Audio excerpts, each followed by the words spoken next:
Okay, Roger again. Now, this was sent to me today by my good friend Al Reeves, and he was showing me about water being able to bridge a gap using electricity, and he's been following my experiments. We've been working back and forth, and it's very obvious exactly what's going on here. Now they claim that nobody understands this, but it's very simple.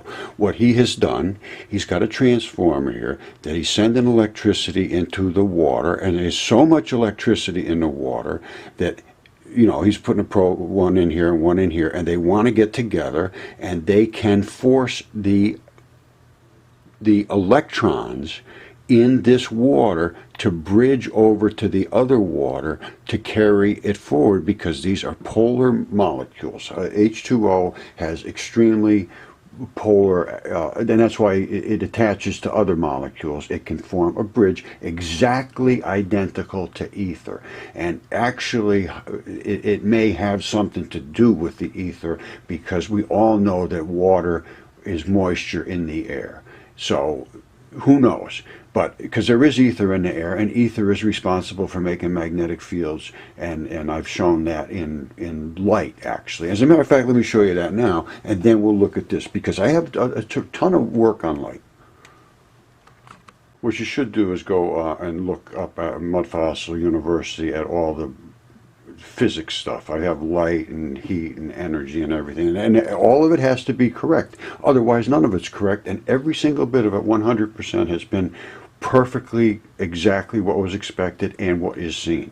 This is a light disk, we're going to call this, and that is the polarized ether, and that is the polarized ether as it comes through the air, because it is nothing more than electricity in the air.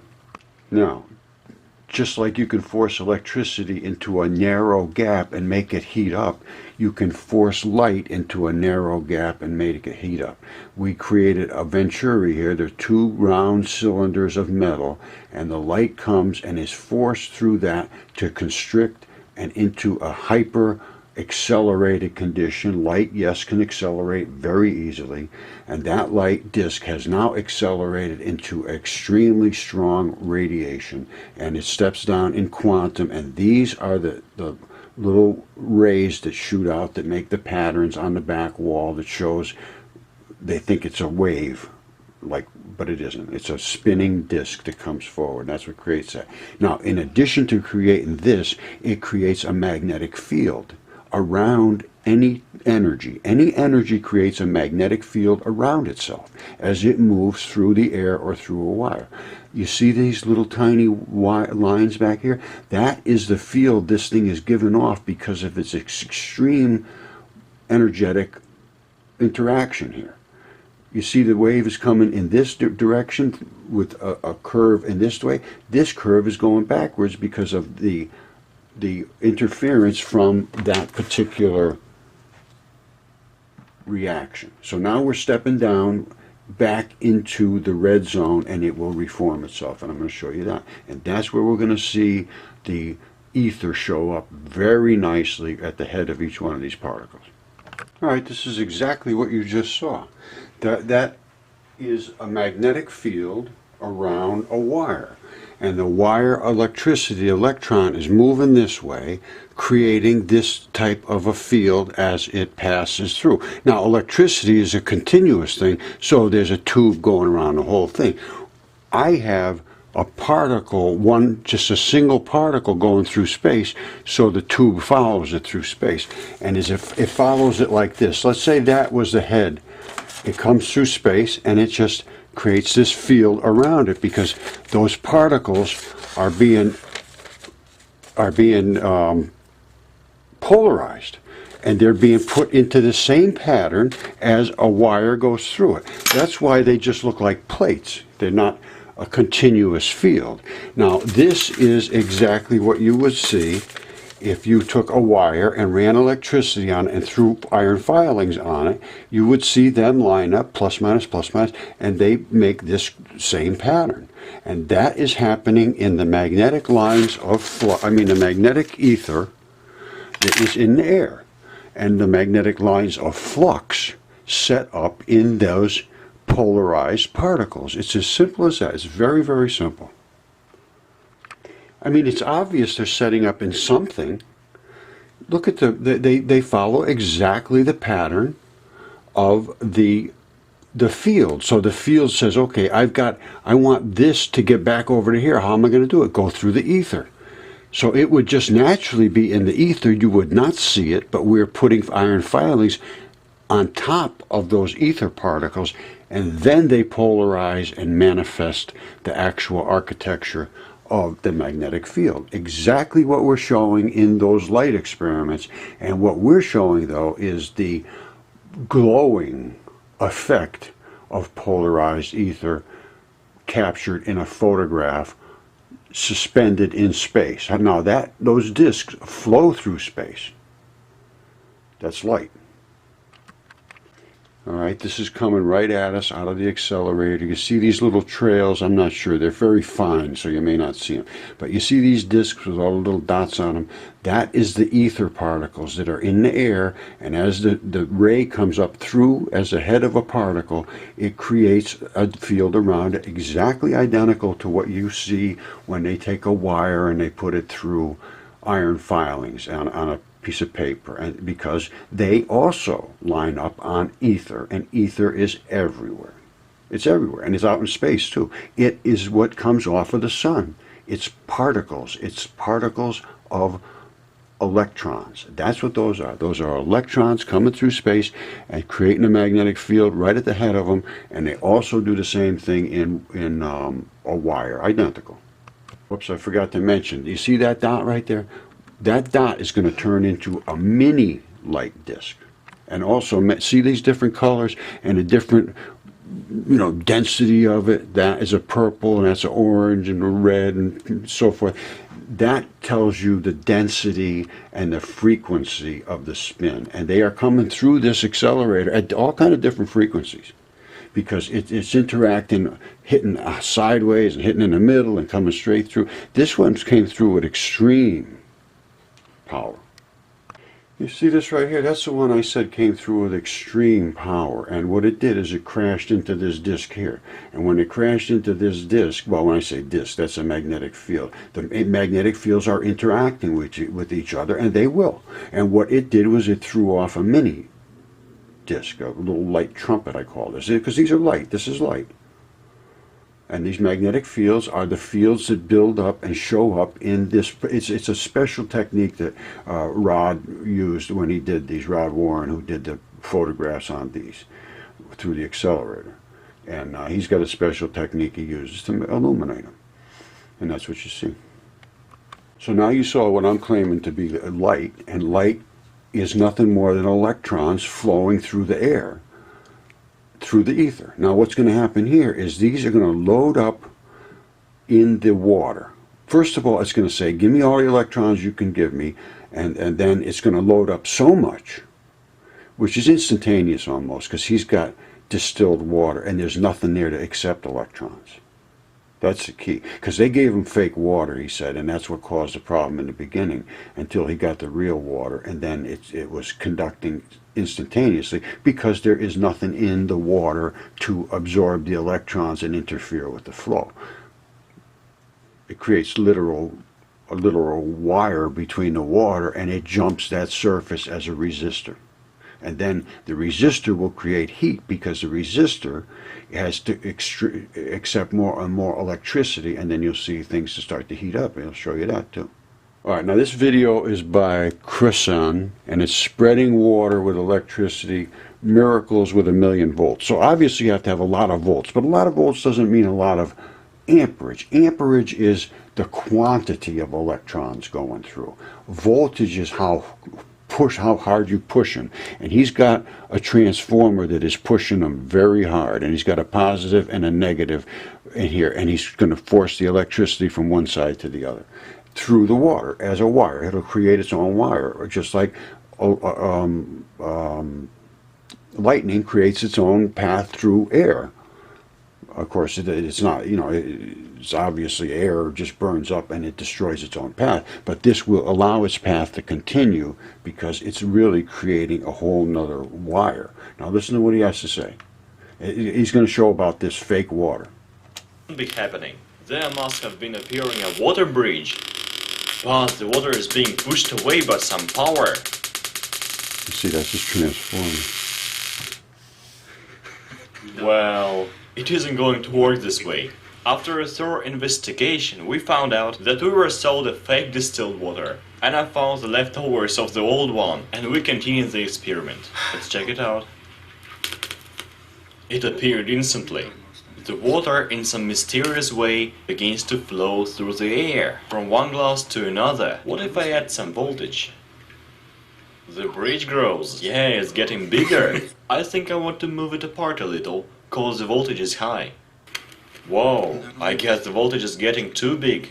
It is boiling or something. The bridge is thin but pretty long.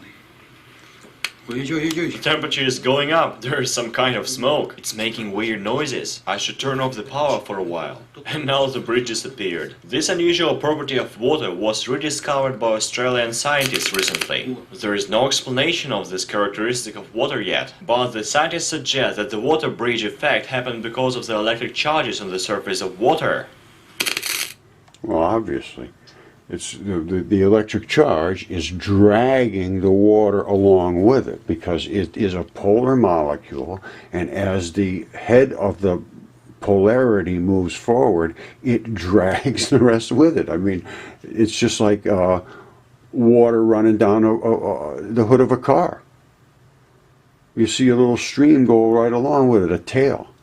It's pulling the other electrons with it, or the other molecules with it, because it's like a whole bag of little magnets. And because this water is distilled and it is pure, that means that all it has is magnets in it. It just grabs one little magnet and pulls it over. When you get so many of them in here, it starts to get heavy, and it becomes a resistance bridge. Just like you took a wire and you had a thick wire here, a thick wire here, and you put a little tiny wire in between, and you turned up the juice like he did, it would start smoking and burn up. That's the way it works. So it's fully obvious what's going on here. So that's what it is. All right, as you know, if you've been following my electronic work, I claim that electricity is nothing more than electrons that can go into the ether of space. And in this case, they want to get to this water because that is the return for the transformer. But this, what you're seeing here now, is literal electrons moving from a flooded electron source, which it starts up, and this thing doesn't flood until it fills up with enough electricity. Then it says, I got no more place for electricity to stay inside my water. And when it is the distilled water, it has really instantaneous, it starts to jump. Now, because there is no extra molecules to hold on to those extra electrons. There's no ions in there that say, okay, I'll take an electron, I'll take it. They say, okay, we're all set. We got all the electrons we need. And that's pushes it away. Now, it will drag this core with it to the water. You see it swooping over here? Now, the thing I want you to take away from this is that doesn't go up in the air and over to here. It stays with gravity and it falls down. It is a heavy molecule. Now, let's watch it. The structure. You see it? It's trying to jump and fall. Now, listen, what I want to explain to you is he says, well, let me try it with oil. I like this guy. I mean, this is fabulous. This is the way you learn. So now he puts oil in here, and now watch what happens. And now I have a statement to make that appears to me that it creates anti-gravity. Because it does not come over here straight. It jumps way up in the air and then falls down to here. But it might try to go right into the ether. Now, if this was so far away, I don't know whether it would start splashing into the air or what it would do. But let's see what he does here. Now watch. With oil. And to my surprise, the oil bridge turned out to be much longer, and it also didn't heat at all. Okay, you see, he said it didn't heat at all. Now, he taking a magnet and putting it over to here. Now, what is the polarity of that magnet? I think, I don't know what polarity it is, but I have a feeling that it's a negative polarity because the Earth has a positive push to all the electrons that come in. They come in, it has has a positive pull to all the electrons that come in, but it also has a negative push. So it does both. Now, this appears to be pushing away from the positive core of the Earth. So I believe this is a positive stream being pushed up instead of staying with gravity or being pulled down. It's going up. It's being pulled back down because of this water with the charge. I mean, this oil and the charge pulling it in. But when he put this magnet over here, I don't know what that magnet polarity is, but I would sure like to know. And I have discovered a new unknown phenomenon, about which I haven't found any information on the internet. But I'll tell you more next time. Stay with us. We will, my friend. This guy's good. You should stay with him. It's here's his channel. Let's go over here to YouTube. His Stay with channel us and subscribe. is Kreosan. Kreosan. All right, very good. This is Gilbondfac, Gilbondfac, and it's electric discharge in water. Now, what he's going to do is he's sending high voltage, high amperage electricity through water down to a receiving copper receiver here. So, watch what happens here. It is going to go insanely buzzy and it's going to overheat, and eventually it will turn into plasma, and it will actually glow green because this is copper, and copper is the transition metal that has the orbitals in the green range. That is when the thing goes into plasma. Now watch it go. This is very cool. So it's electric discharge in water. Here we go. Alright, so he's going to fire this baby up.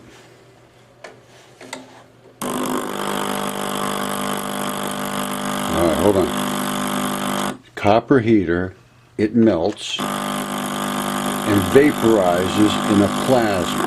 Okay, so watch this plasma form around this. This will turn into literally electricity. The molecules will be totally changed into just total electricity. All right, so here it goes. The emission spectrum of the copper ion produces, watch it, green plasma. You see it? Once it finally broke, so many electrons were forced into everybody else's region that it decided, that's it, we can no longer stay stabilized here. And it just disintegrates into a ball of green. Okay, so it has destroyed itself. Now, what else does he do here? Frame by frame, here we go. You see it's starting to heat up, and it's starting to create a layer around itself.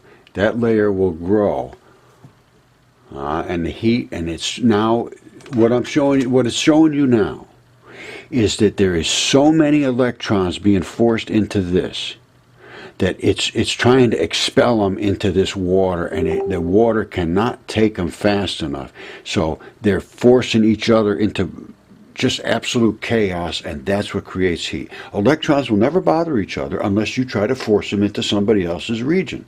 If you take two things and rub them against each other, you are forcing two layers of electrons to interact with each other.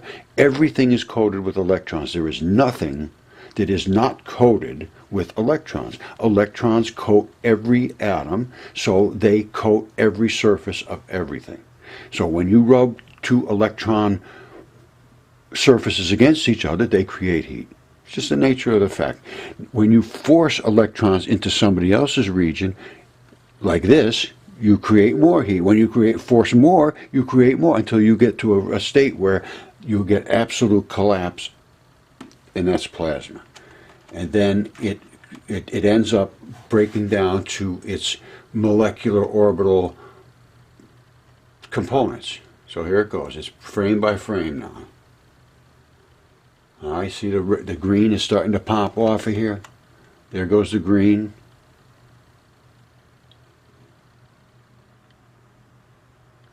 Now it's shut down.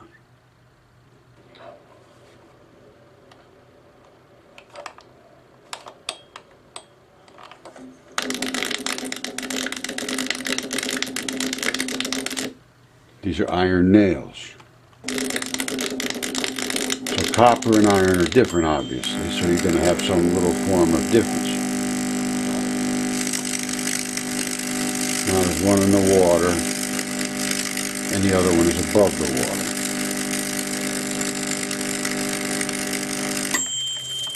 This is the one that's above the water, so it's charging the water and flowing up through the water. Now I'm going to show you something that is an extreme water flood with electrons.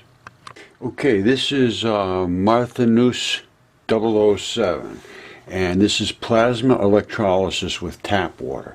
So they've got water in here, and they are flooding this thing with electricity where it cannot accept anymore. Watch what happens. First of all, watch the consistency of the water change as the flood starts, because it doesn't go instantaneous. This will start to accept more and more and more electrons. It'll look cloudy, the water, and then it will, you'll see. Here we go. All right, they just initiated. See it start to get cloudy looking? I know this is a terrible shot.